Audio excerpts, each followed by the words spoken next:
As we continue our sermon series on the books of the Bible and Jesus Christ being the common thread across all the books, we come to the 27th book, which is the book of Daniel. Through our Christian childhood, for those of us who were raised as in Sunday schools, the book of Daniel was a fascinating book. We remember stories of Daniel in the lion's den. We remember stories of Shadrach, Meshach, and Abednego, and very, very fascinating events there. Before we get to our passage and before we get into the meditation, I want to give a quick outline of the book of Daniel. And here's what I thought I'll do. I'll probably do it as a quiz and ask you questions, and hopefully you'll be able to give me an answer. And to motivate you, here's something I'm offering. So at the end of the service, I promise you, Aaron will look for you and he will give you this. All right. So here's the first question. Who wrote the book of Daniel? And during what time in the history of Israel was the book of Daniel written? Oh. Okay. So I guess I'm going to get this.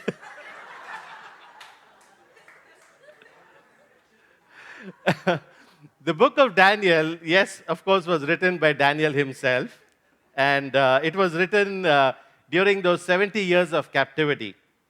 And remember, Israel as a nation under one king lasted only for about 165 years.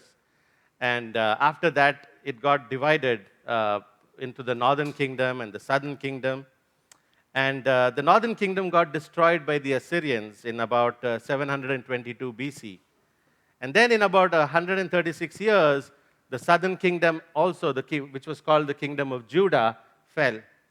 And the powerful Babylonian king completely destroyed the temple in Jerusalem, and he took the southern kingdom and the nation of Judah into captivity. All right, we'll go to the next question. Hopefully you won't have the answer there. Okay. In which language was the book of Daniel written? Here are your options. Hebrew, Aramaic, Hebrew and Aramaic, or Greek? Anyone raising your hand? It's okay if you give it the wrong answer, no problem. Any guesses? Hebrew? Close. So it was written in both Hebrew and in Aramaic. And Aramaic was a popular language of the Babylonians. And Daniel chose to write part of the book in Hebrew and part of the book in Aramaic, especially chapters 2, verse 4 to chapter 7 was written in Aramaic. Excellent. We'll go to the final question. What is the overall theme of the book of Daniel? I'm sure you would have read the book sometimes, and so what do you think was the overall idea of the book of Daniel? Any guesses? What was that? God's, sorry? The coming kingdom of the Messiah. Yes, that definitely is something that the book of Daniel talks about. When you read through the book of Daniel, the overarching idea is about God's sovereignty over earthly kingdoms, right? And you will see that across all the chapters. Like Daniel's life lasted through 4 different kingdoms and 4 different kings during that captivity in Babylon. And what we see is that during all that time, despite several kingdoms, God was sovereign through all of that. And not only that, through the prophecies of Daniel, we also see God's sovereignty throughout history and throughout the time. And so let me get into giving you a brief outline. When you look at the book of Daniel, you can divide it into two parts. The first part talks about Daniel and his personal experiences. It's his personal history. From chapter 1 to chapter 6, we learn about how Daniel and his friends were part of the nation of Judah being captive. And we then see how God had shown favor to them from being captives. They then rise up to being chosen to serve in the royalty. And then we see that God rescued them from dangerous situations. We also read about Daniel's gift of being able to interpret dreams. And so that is the first, what's covered in the first 6 chapters of Daniel. And then from chapter 7 to chapter 12 are the prophecies of Daniel. Some very, very important prophecies. Chapter 7 to 12 records prophecies of the coming kingdom of the Messiah. Daniel speaks about the 4 coming kingdoms, and that is historic. That's not like something that was an idea, but it happened in history. He talked about the Babylonian kingdom, then we saw the Neo-Persian kingdom, and then we saw the Greeks, and then we see the Roman kingdom. And Daniel prophesies that in his prophecy that in the 4th kingdom is when the Messiah will come. And his prophecy was so accurate that he even gave the time period of about 490 years. And that's exactly what happened. And Jesus came onto the scene, the Messiah came onto the scene. And then his prophecies also talk about how the Messiah will be cut off. His prophecy talks about the substitutionary death and the atonement for sin. And he goes on to speak about the Antichrist and the second coming of the Son of Man in the clouds. And how he will come back to establish his kingdom and the age of righteousness. Great. So with that, let us dive into our scripture. Can I ask you to please stand and we'll read the scripture for today together? We'll be reading Daniel chapter 3 from verses 24 to 28. Then King Nebuchadnezzar was astonished and rose up in haste. He declared to his counselors, "Did we not cast 3 men bound into the fire?" They answered and said to the king, "True, O king." He answered and said, "But I see 4 men unbound, walking in the midst of the fire, and they are not hurt. And the appearance of the 4th is like a son of the gods." Then Nebuchadnezzar came near the door of the burning fiery furnace. He declared, "Shadrach, Meshach, and Abednego, servants of the Most High God, come out and come here." Then Shadrach, Meshach, and Abednego came out of the fire, and the satraps and the prefects and the governors and the king's counselors gathered together and saw that the fire had not had any power over the bodies of those men. The hair of their head was not singed, their cloaks was not harmed, no smell of fire had come upon them.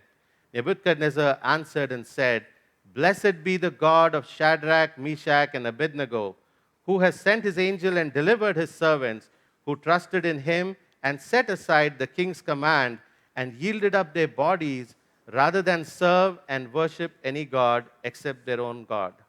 Let us pray. Father God, we thank you and we praise you, O Lord. We know, God, that this morning you have brought us here in person or even as we have joined online, O God, with a purpose. Lord, we pray that as we meditate on your word, you will quieten our hearts, and Lord, you will open up our minds, O God, to see your will for our lives, God. Speak to us, O God, for your servants are waiting to listen to you. In Jesus' name we pray. Amen. Please be seated. Before I get into the passage and we start talking about the text for today, I want to talk about Christophany, and that's an important thing for us to deal with before we get into that, because from our text we read about the 4th man in the furnace, and Christophany is the pre-incarnate appearance of our Lord Jesus Christ. It is important for me to clarify that some theologians believe that it was not Christ, but it was God himself in the furnace who appeared. And we've seen the appearances of the Lord Jesus Christ or God in the Old Testament, but that every time the appearance was there, that was the appearance of the Lord Jesus Christ. Why? Because when we look at the scripture, Exodus 33, verse 20, or John chapter 6, verse 46, it clearly shows that no one has ever seen God and lived. In Colossians 1:15, we read that Christ is the image of the invisible God. And so therefore, nobody can see God and live. And so the 4th man in the furnace was definitely the Lord Jesus Christ himself. So as we get into our passage for today, The story is such a fascinating story, and I have this vivid imagination and picture of the story because as a kid, we had close to our house there was a factory that used to make tiles and bricks, and despite our parents prohibiting us from going there, we'd go to play there whenever the factory was closed. And because it was a brick and tile factory, they had this huge furnace. And I had this very vivid picture. I would go stand inside that furnace and I'd look around and imagine this was probably how Shadrach, Meshach, and Abednego, this is where they were. And this is how, my God, how would it have been? And so I had that very vivid picture. And to most of us, this story is a powerful story of faith and God's response to faith. And so, what I want to talk about is faith that we learn from this story. It was faith that drew the Son of God into that furnace. And so, I want to talk about faith. And so, my first point is going to be about the character of faith that we saw in these young men. The great courage that these men showed by taking a stand and risking their very lives, I believe, was because of the faith that they nurtured through growing years. It was not faith that just came about, right? It was faith that through their growing years they nurtured. And I want to highlight two aspects that we see about their faith and the characterization of their faith from the book of Daniel. The first one that I want to talk about is the faith that was nurtured through obedience. And we see that in Daniel chapter 1.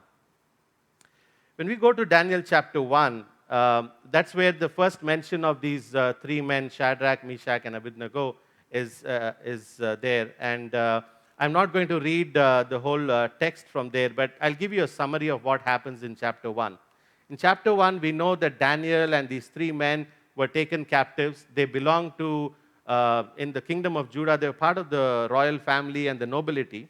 And Nebuchadnezzar, the king who took these captives, he got a bright idea. He said, why don't we pick some of the very smart, talented, good-looking, and good aptitude to learn? Why don't we pick some of those men and bring them into our royal service, put them through a 3-year training program, and then make them all like Babylonians, right? That was, I mean, being an HR guy, I thought it was a very smart move because he wanted to recruit some of the best talent from the captives, and that's what he did.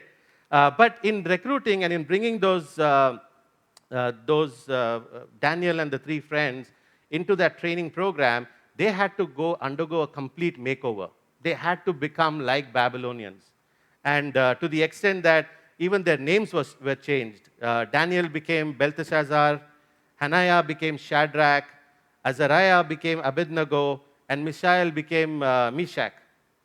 And that transformation involved both physical and a mental transformation. And the physical part of that transformation was that they had to have the royal food and wine as part of their physical development. And but to Daniel and his friends, partaking in that food was clearly disobeying God. It was going against God. Now just put yourself in the shoes of those young men.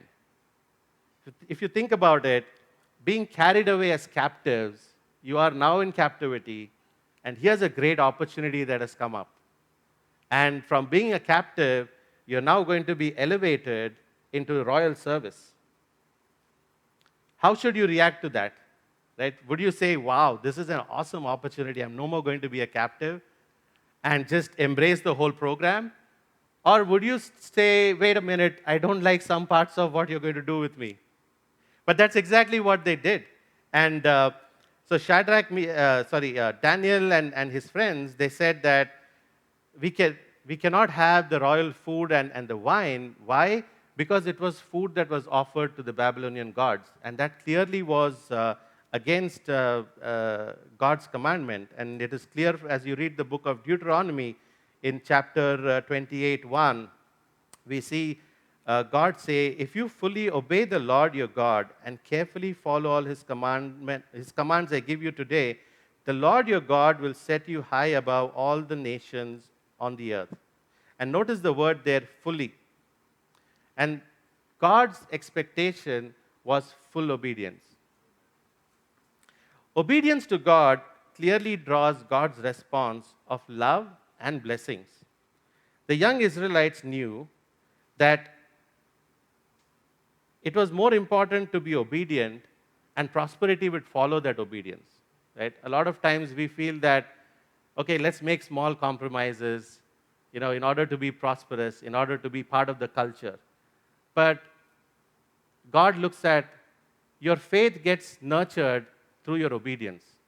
And I know that probably 100% of times we cannot be obedient, right? We are all human, and we cannot be obedient 100% of times. But God looks at your heart and your attitude towards obedience. Do you make small compromises? That's where your faith starts to become weak. And so, remember that faith pursues obedience over prosperity, over popularity, over culture. And it is important, therefore, for us to ask ourselves the question, how is our faith characterized? How is our obedience in our walk with the Lord? Do we obey even if it costs our progress? Or even if it is against our culture? I remember my aunt who used to tell me that partial obedience is almost as good as disobedience.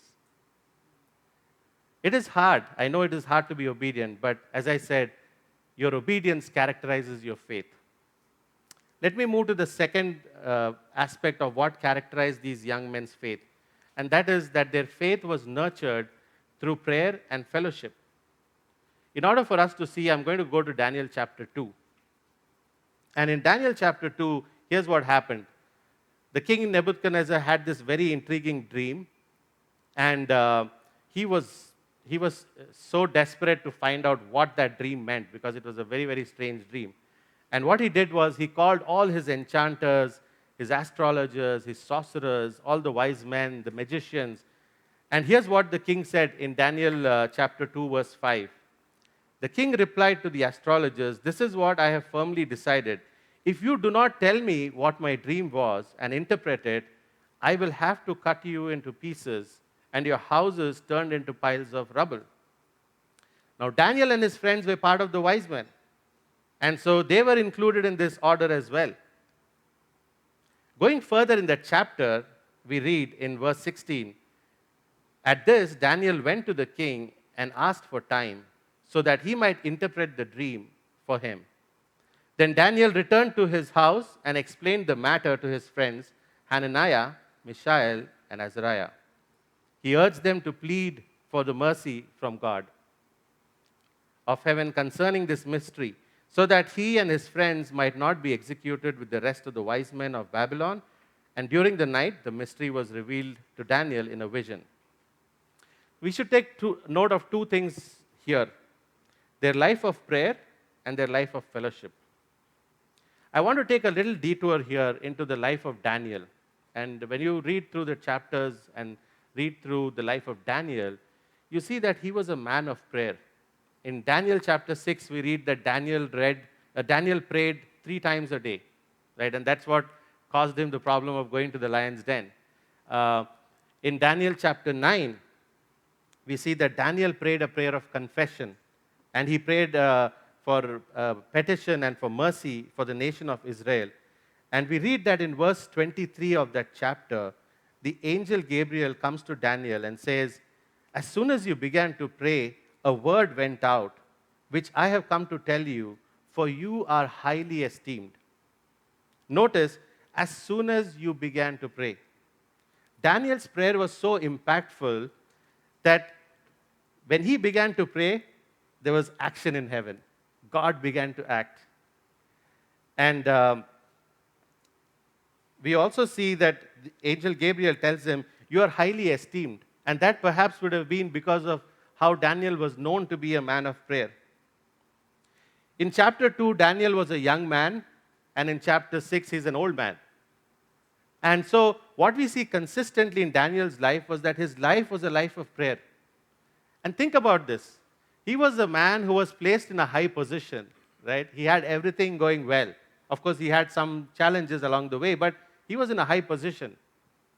But because he was there, he believed that it was all the more important to have a life of prayer. Oftentimes, when we are in high positions, when we are pursuing success in our careers, or when we are doing good in our studies, right? We are so busy that we feel that I don't have time for prayer. And so, going back to the situation that we see in Daniel chapter 2, verse 18, Daniel came back to his three friends and he urged them to plead for mercy. He did not say, hey guys, come, let's have a discussion. How are we going to figure this out? How are we going to interpret this dream, right? He didn't say that. He said, let's look to the Lord in prayer.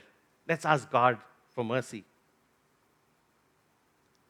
Perhaps God is asking you this morning, how do you nurture your faith? Do you nurture your faith through a strong life of prayer? Do you nurture your faith through fellowship? Folks, it's impossible to nurture your faith without prayer and without a life of fellowship. The Bible records 650 different prayers. Jesus himself prayed on 25 different occasions when you read the Gospels. And when you see God's plan from Genesis to Revelations, God's plan always involved people coming together. God's plan involved fellowship. And we see that in Matthew chapter 18, in verses 19 and 20, we see what God says, what Jesus himself said. Jesus said again, I say to you, if two of you agree on earth about anything they ask, it will be done for them by my Father in heaven. For where two or three are gathered in my name, there am I among them. And he's here among us. Amen? Let me move to the next point on faith, and I want to move to the crisis of faith. So we talked about the character of faith and how the faith of these young men was characterized through obedience, through prayer and fellowship, and we now move to the crisis of faith. Now, despite the strong foundation of faith that these young men had, there was absolutely going to be times and moments when they would go through a time of trial and lead to a crisis of faith. And that's what exactly happened in the scripture that we read today. It is interesting when you see in Daniel chapter 2, when Daniel was successful in being able to interpret the dream, and the king was super happy. He was really excited about knowing the answer to his dream. And in chapter 2, it ends with King Nebuchadnezzar. This is how it records. King Nebuchadnezzar falling prostrate before Daniel as he was able to interpret his dream, saying, surely your God is the God of gods and the Lord of kings. So he elevated Daniel to a high position, lavished him with many gifts, and at his request he appointed Shadrach, Meshach, and Abednego as administrators in the province of Babylon.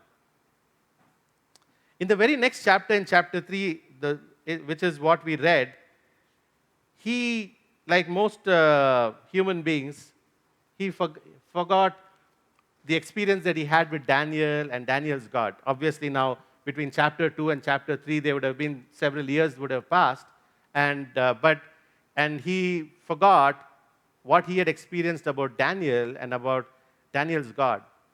And what he did was, in his earthly wisdom, he decided to raise this big image. And his idea was that he wanted to unify his diverse kingdom, because the Babylonian kingdom was a very diverse kingdom with different cultures, because they captured different countries. But his idea was to unify all of them under one God. And he set up this image, and he said that at the sound of the orchestra, everyone should bow to this image. And you can imagine, if everybody is bowing and there are three men standing straight, it gets noticed, right? That you're not bowing to that image. And then what happened was, because of these three guys not obeying to that command, it now put their lives to risk. And that meant that they were going to have a horrifying death, and a death in the furnace. Here's what he said in Daniel chapter 3, verses 16 and 17. Shadrach, Meshach, and Abednego, they replied to the king, and they told the king, we do not need to defend ourselves before you in this matter. If we are thrown in the blazing furnace, the God we serve is able to deliver us from it. he will deliver us from your majesty's hand. But even if he does not, we want you to know, your majesty, that we will not serve your gods or worship the image of gold you have set up. Now, their lives were at risk, and this is the kind of response they give. Think about it. Is it possible, while you have a life of faith, that you would have no problems? Absolutely not. You will have problems when you have a life of faith. God's word is very clear. Not because God wants you to suffer, or not because God takes delight in you suffering, but when you read the scripture carefully, there are two very, very important aspects you understand. Firstly, we live in a fallen world. The world in which we live is corrupted by sin. Since Adam and Eve, since that time, it was corrupted by sin. And therefore, we live in a world that is corrupted by sin and under God's judgment. And the other thing to realize is that in this fallen world, the devil is still active. And the devil does everything he can in order to lead people away from God. He uses his craft to bring about situations and put God's children through crisis situations. Jesus himself said in John chapter 16 and verse 33, "In this world you will have tribulation, but take heart, I have overcome the world." Notice what Jesus said. He did not say, you could have tribulation or you may have tribulation. He said, in this world you will have tribulation. And so, it is beyond doubt that from time to time, those who follow God will have moments of tribulation, will have moments of going through trials. And the second thing we need to recognize that while this is true, God, on the other hand, uses our times of trial to grow us. James chapter 1, verse 2 to 4, it clearly says, "Consider it pure joy, my brothers and sisters, when you face trials of many kinds, because you know that the testing of your faith produces perseverance. Let perseverance finish its work, so that you may mature and complete. You may be mature and complete, lacking nothing." But going through trials is always painful. As these guys, these young men went through it, they showed tremendous amount of courage. And when you think about it, like, how come they were able to show that kind of courage? I would like to share a couple of thoughts that came to my mind as to why these people were able to share their courage. And that probably is something that should encourage us as well when we go through furnace experiences, when we go through trials. The first thing is, I'm sure that they would have looked back. It's really important when we go through a time of trial to look back. Look back at the Word of God and look back at what God has been doing in your life. Many a times we forget that, and our focus gets drawn into the time of trial that we are going. But when we look back, we then realize how God has been faithful in our lives. And I'm sure that's what would have been the experience of these young men. They would have looked back and they would have realized how through the times, in Daniel chapter 2, we saw that they went through a crisis when the king was ready to kill Daniel and his friends for not being able to interpret the dream. They would have seen how God would have lifted them up from being captives and putting them into royal service. They would have also realized the scripture as they were faced with that moment of being in the furnace. They would have also realized the scripture from the book of Isaiah, chapter 43, verse 2, where God says, "When you pass through waters, I will be with you. And through the rivers, they shall not overwhelm you. When you walk through fire, you shall not be burned, and the flame shall not consume you." Therefore, it's important that when we are going through those furnace experiences, we need to pause. And we need to look to God's word and remember what God has done and how God has been faithful in our lives. The other way is to look forward to God's promises and to the life to come. The three men were not only confident about God's promises in this life, but they were sure about the eternal life, as they knew that even if they were burned to death, they would receive God into eternal life. Now, let me clarify something here. Sometimes we may think that the promise of eternal life is a New Testament concept, but eternal life is from the Old Testament. And there are some verses out here that talk about it. The promise of eternal life to the faithful was not a strange belief in the Old Testament. Look at these verses. In Deuteronomy 5:33, we see God's promise in this life, God's promise for prosperity and a long life in this life. And then we see what Job and Isaiah talked about. Job says that after my skin has been destroyed, yet in my flesh will I see God. Job knew that he will see the Lord even though he would die. Isaiah had the same thing. He said, your dead shall live, their body shall rise. And so I'm very sure that as these three young men were facing death, they knew for sure that even though we may die, we are going to be with the Lord. Amen? So when we go through those experiences, look back at what the Lord has done, look to the Word of God, and then look forward, because God has promised you not only blessings in this life, but He has promised you the blessing of eternal life. Let me move to the final point. So we saw the character of faith, the crisis of faith. My final point is on the consequence of faith. Throughout the Bible, we see great consequences of men and women who lived by faith. Holding on to their faith in God always produced results, not only to the person going through and living through that faith, but it also was a blessing and it had consequences to the work of God. We see that even in this story that we are following today. And I want to highlight two of them. The first one is the presence of God. As these people went through the furnace experience, faith during that time of crisis, it drew God to be more than ever before, to be with them. Ask anybody who goes through a difficult time in their lives, and they will say that it was in that time of my the worst difficulty when I felt God being the closest to me. A lot of people will say that, especially those who live by faith. And think about, notice from our story that Jesus, I'm sure He was with them even before they got into the furnace, but He strongly appeared when they were in that furnace. Right? So when you are going through the most difficult times is when God will show up. And that's when God gets closer. And so it's important to remember that although it was furious, and because they took that stand, the king said that I'm going to make the furnace 7 times hotter. Right? But in that 7 times hotter furnace is where Jesus showed up.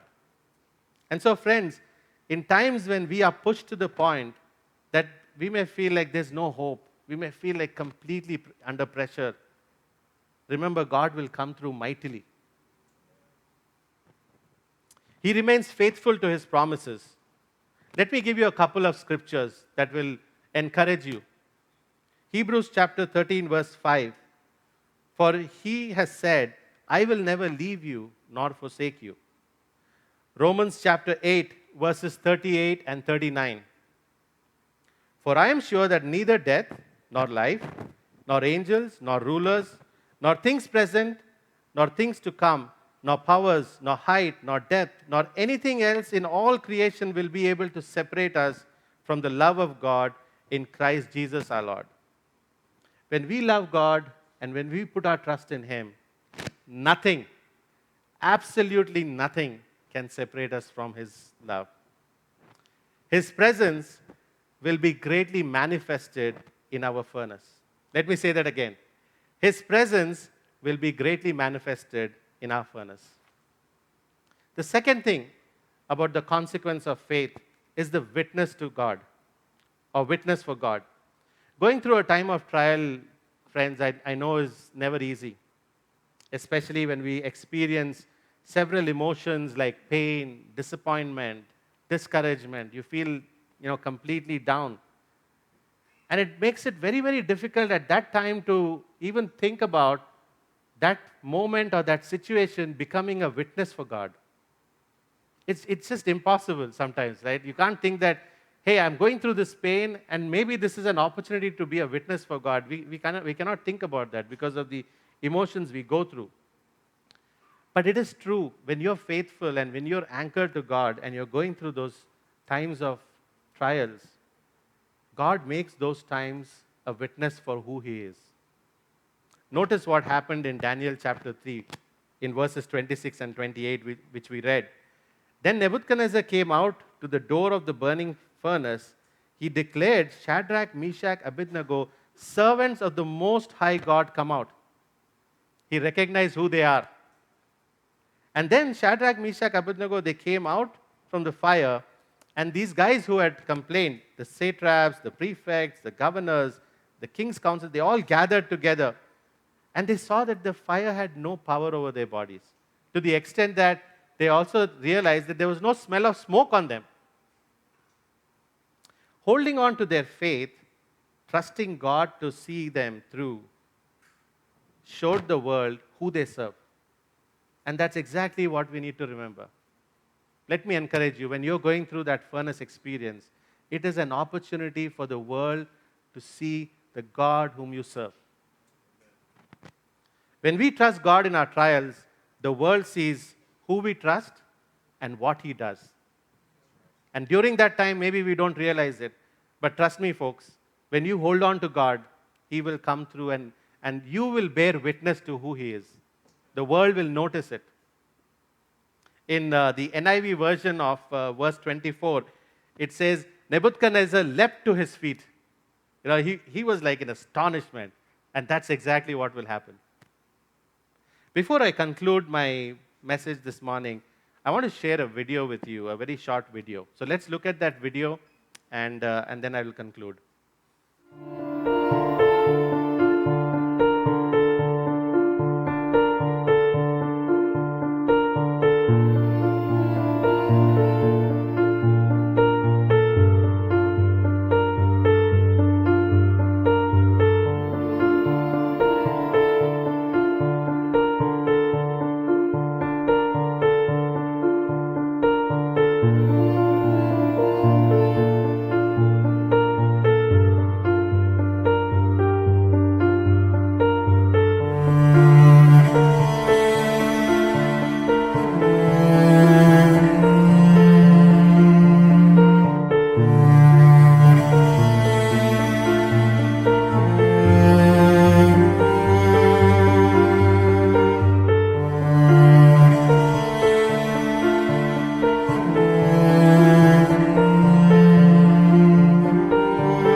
Of course, we are deeply shocked, we are deeply hurt, and since we have come to know the cruelty with which this took place, I am deeply saddened.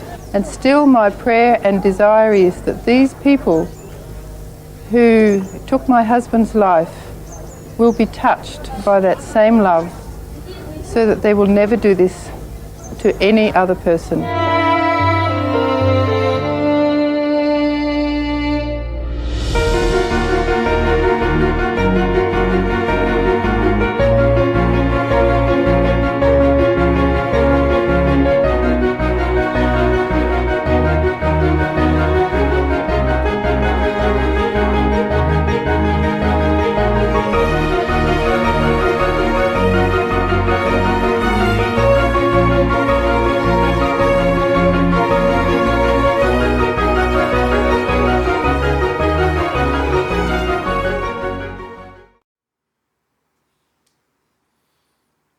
It makes me sad every time I see this.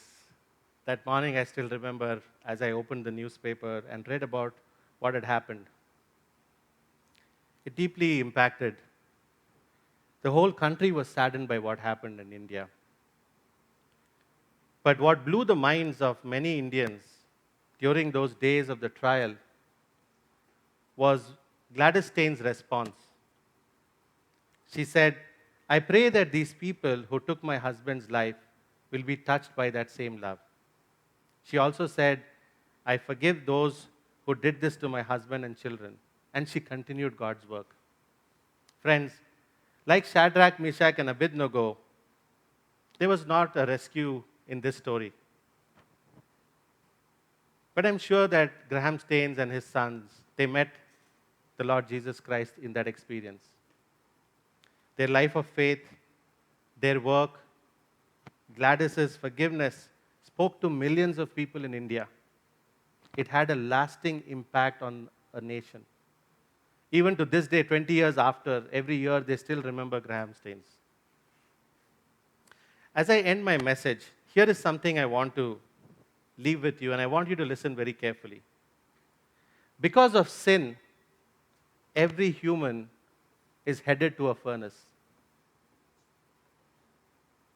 That furnace, which would be the worst. But God, in His great love, He sent His only Son. Just like how He sent Him that day in Babylon. The good news is, He sent Him even before we get to that furnace. Have we met that Jesus? And if we have not, I would strongly encourage you this morning. In accepting and believing and confessing the Lord Jesus Christ, we are not only saved from that furnace, but we enjoy blessings. Blessings in this life and a beautiful life ahead. And therefore Jesus said, in this world you will have tribulation, but take heart, I have overcome the world. Shall we pray? Father God, we thank you so much.